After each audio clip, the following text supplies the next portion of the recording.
whether you're in a bread machine or a mixer or by hand, your instant yeast is just so easy to use. Any instant yeast does not have to be soaked in water and softened prior to use. It can actually just go in your dough with your flour. I usually put about half of all my wet ingredients, half my flour, then sprinkle in my yeast. Remember, yeast likes warm and moist to grow, so the warmer the climate, the warmer the temperature in your home, the faster the bread is going to rise. The colder the climate, the slower the bread's going to rise. So those are things that you need to remember when making yeasted bread.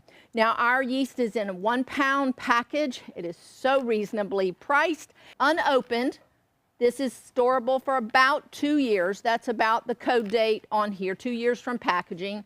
And but once it's opened, it needs to go in the refrigerator or the freezer to store, because once it's opened, it's exposed to the moisture, and the yeast just doesn't have as long a shelf life that way. So once it's open, store it in the refrigerator and the freezer between uses.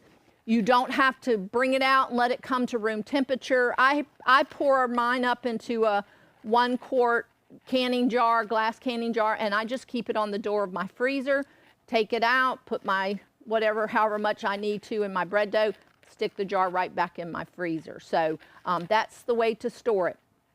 You don't need quite as much instant yeast as you do of your normal, like, active dry yeast. So if you have an older recipe that calls for active dry yeast, you can use a little bit less of the instant yeast.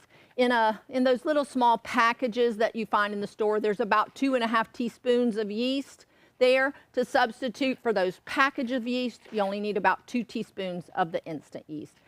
Bread machine yeast, don't need it. This will work just fine. You don't have to buy specialty yeast to use in your bread machine.